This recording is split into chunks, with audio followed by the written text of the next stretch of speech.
Ya, untuk analisis deskriptif, validitas, reliabilitas, dan T-square, jadi nanti bisa dibuka datanya ini ya, klien 39008, data dan hasil. Nah, ini dibuka. Nah, di sini ada dua set data, yaitu data yang biasa yang ini ya. Kemudian data yang sudah diedit. Nah, data yang diedit ini adalah data yang sudah diperbaiki. Nah, jadi kan tadinya itu untuk jam sama menitnya itu kan digabung ya. Nah, ini sudah dipisah seperti ini, jadi lebih mudah untuk penjumlahannya seperti ini ya. Total menit dan total jam. Seperti itu. Ini ada rumusnya, nanti bisa diikuti ya. Nah, kemudian data ini dijumlah sorry, kita lihat ini dulu ya, durasi penggunaan smartphone. Nah, untuk durasi penggunaan smartphone ini dijumlahkan dari soal 1 sampai dengan soal 4. Seperti ini ya, dijumlahkannya seperti ini. Jadi kita rubah dulu dari jam ini kita rubah menjadi menit, dan untuk menit ini tetap dibiarkan nilainya apa adanya ya, seperti itu. Nah, untuk penjumlahannya itu nanti seperti ini rumusnya ya. Rumusnya ini bisa diikuti untuk rumusnya. Kemudian dari menit kita rubah menjadi jam. Nah, seperti ini ya. Jam juga ada rumusnya, nanti bisa diikuti. Jadi 660 menit itu adalah 11 jam. Seperti itu. Nah, 780 menit adalah 3 jam. 215 menit adalah 3 jam 25 menit. 3 jam 35 menit. Seperti itu dan seterusnya. Kemudian untuk yang kesehatan mental juga sama ya, kita totalkan seperti ini. Nah, dari total ini kita nanti rubah ke sini, ke kriteria, dan ini pun juga sama ya, dari durasi penggunaan kita rubah juga menjadi kriteria. Nah, seperti ini. Jadi kriterianya itu jika kurang dari 120 menit maka dikatakan normal. Nah, selebihnya dikatakan tidak normal, seperti ini ya. Jadi untuk yang normal itu kodenya 1. Nah, ini ya. Ini 1 kodenya. Kemudian yang tidak normal itu adalah kodenya 2. 2 itu lebih dari 120 menit per hari. Kemudian untuk kesehatan mental, jadi 1 itu adalah kesehatannya baik. Ini ya. Nah, ini. Jadi yang lebih kecil dari 43 itu adalah kurang baik, sedangkan yang lebih besar dari 43 adalah baik. Nah, ini ada rumusnya, nanti bisa diikuti. Ini ya. Nah, kemudian setelah kita coding seperti ini, kita buka aplikasi SPSS-nya. Ini saya menggunakan SPSS versi 26. Kita masuk ke sini, ada data variable view, kita klik, kita copy ini DKUMKL. Nah, ini sampai dengan copy, kemudian kita paste di sini, di name. Kita paste di name, kemudian kita masukkan labelnya. Ini jenis kelamin, umur, dan kelas. Seperti ini. Di label, kemudian yang terakhir kita masukkan ini.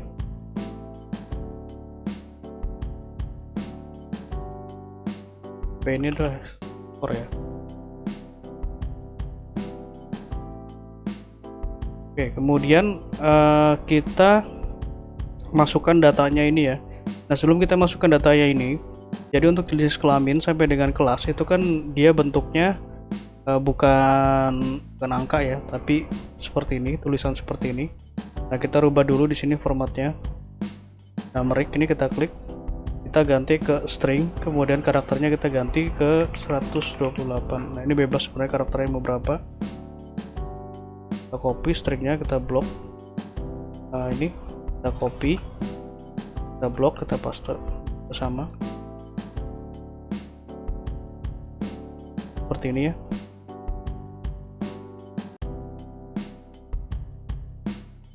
Nah, kemudian kita masukkan kriteria ini untuk durasi penggunaan smartphone.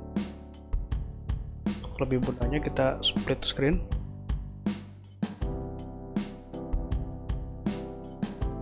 Ini durasi penggunaan smartphone. Dan kriterianya kita masukkan di sini ya, value. Kita klik. Value 1 itu adalah Pilih satu, kita masukkan labelnya di sini. Normal. Dua adalah tidak normal. Oke, kita masukkan yang kesehatan mental, kita klik. Satu itu adalah baik, dua tidak baik. Dan seperti ini, lalu kita klik OK. Kemudian kita masukkan datanya ya. Ini mulai dari jenis kelamin sampai dengan sini. Copy. Kita masuk ke data view, kita paste.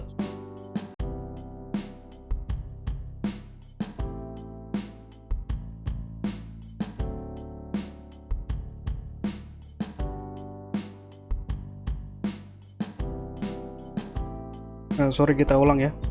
Jadi untuk ini durasi penggunaan ini tidak usah dimasukkan ya, karena nanti yang dimasukkan itu adalah yang ini, yang total menit, kemudian kriterianya. Nah, kita kopinya bertahap seperti ini. Kita copy dulu untuk identitas respondennya. Kemudian untuk P1 mental sampai dengan ke sini. Kita copy, kita paste di sini. Seperti ini ya hasilnya.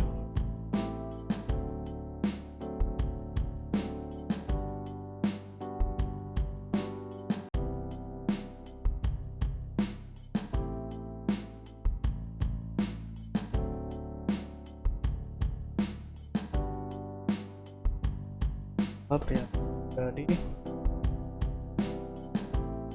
total menitnya saja, total jam tidak dimasukkan, karena nanti total jam ini kita buat di deskriptifnya ya, secara manual.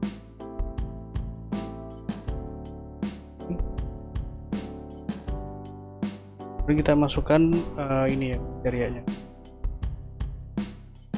kriteria yang ini kita masuk seperti ini. Nah, setelah seperti ini, yang kita pertama lakukan adalah uji analisis deskriptif terlebih dahulu ya. Jadi hasilnya seperti ini. Untuk analisis deskriptif caranya klik analyze deskriptif, kita pilih frequencies, kemudian kita masukkan ini jenis kelamin. Seperti ini kita blok ya, dari jenis kelamin sampai dengan P14, kemudian tekan shift, kita pilih ini durasi penggunaan dan kesehatan mental. Seperti ini. Dengan untuk total skor nanti kita analisis berbeda. Lalu klik OK. Ya, kita analisis dulu, nanti saya jelaskan. Kemudian yang kedua untuk total skornya deskriptif. Kemudian kita pilih menu ini ya, deskriptif, kita pilih menu deskriptif. Kita masukkan total skornya. Seperti ini, lalu klik OK. Dan muncul seperti ini. Oke, jadi hasil ini kemudian kita copy, kita pindahkan ke dalam Microsoft Excel yang kemudian kita interpretasikan. Nah, seperti ini. Jadi jenis kelamin kita interpretasikan seperti ini tabelnya. Kemudian untuk yang soal-soal ini, yang untuk P1 sampai dengan P14 itu kita buatkan tabel sendiri seperti ini ya. Jadi untuk soal 1 yang jawabannya 1 itu ada berapa orang ini. Untuk soal 1 yang 2 yang jawabannya 2 itu ada berapa orang, dan seterusnya sampai dengan 6. Kemudian di sini juga ada nilai rata-ratanya. Nah, nilai rata-rata ini diambil dari rata-rata jawaban responden ini 1 sampai 6 ini, dan rata-ratanya kita bisa ambil dari sini saja, kita hitungnya secara manual. Oke, seperti itu ya untuk deskriptifnya. Kemudian selanjutnya adalah deskriptif untuk variabel penelitian. Nah, ini untuk kesehatan dan durasi kesehatan mental dan durasi penggunaan.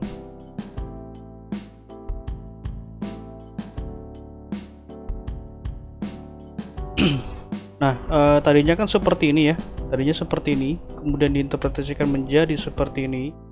Nah, selanjutnya kita lihat ini kriterianya. Jadi 47 itu kan di atas 42, jadi untuk di bawah ya, di bawah 48, sorry, di bawah 48, maka kriterianya ini kurang baik. Kemudian untuk yang rata-rata jamnya di sini adalah 503 menit ya rata-ratanya.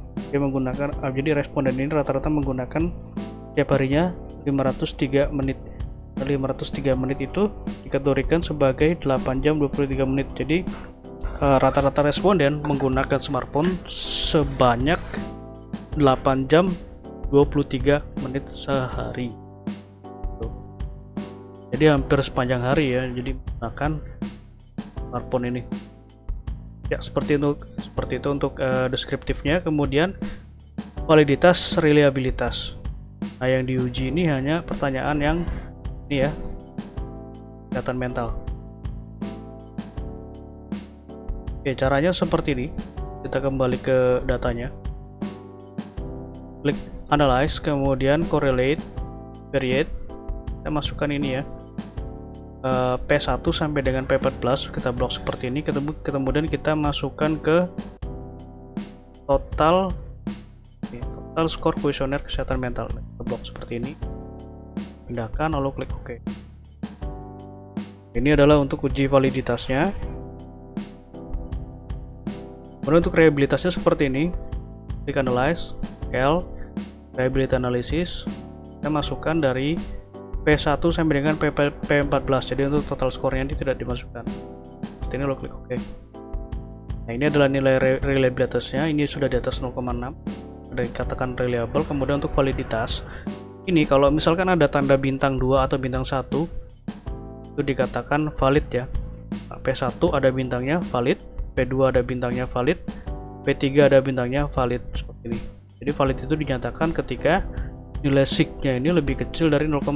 Nah, yang ada bintangnya ini sudah pasti lebih kecil dari 0,05, maka dikatakan valid. Nah, dapat diketahui bahwa seluruh variabel seluruh kuesionernya ini ada bintangnya ya, maka seluruhnya ini dapat dikatakan valid.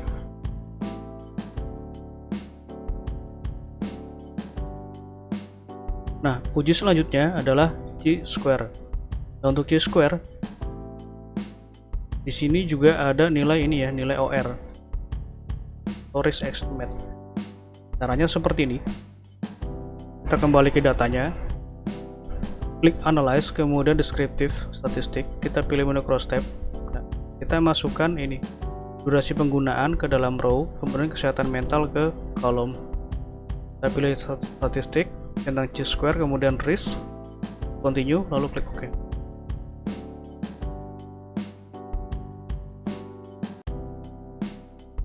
Seperti ini ya untuk hasil analisisnya. Jadi yang atas ini adalah tabel untuk cross tab atau tabulasi sulang. Kemudian untuk signifikasinya kita lihat dari sini, persen chi-square 0,020.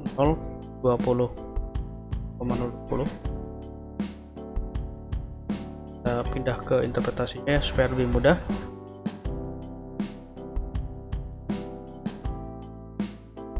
Nah, ini ya. Ini adalah untuk tabulasi silang. Jadi cara bacanya seperti ini. Untuk responden yang menggunakan smartphone secara normal ada 8 orang. Responden yang menggunakan smartphone dengan kategori normal yang memiliki kesehatan mental baik itu ada 8 orang. Kemudian yang memiliki kesehatan kurang baik itu ada 3 orang. Total responden yang menggunakan smartphone secara normal ada 11 orang. Jadi yang tidak normal, kesehatan mentalnya baik ada 20, yang kurang baik ada 37. Jadi total responden yang gunakan smartphone dan durasi tidak normal banyak 57 orang. Seperti itu untuk cara membaca. Nah, kemudian untuk risk estimate, nah kita lihat di sini. Ini ya, risk estimate itu ini yang digunakan adalah nilai odds ratio value ini 4,933. Ini menunjukkan ya. Kita baca dulu ininya, persen chi-square-nya ini. Yang ini. Nah, di sini menunjukkan bahwa p-value-nya 0,020.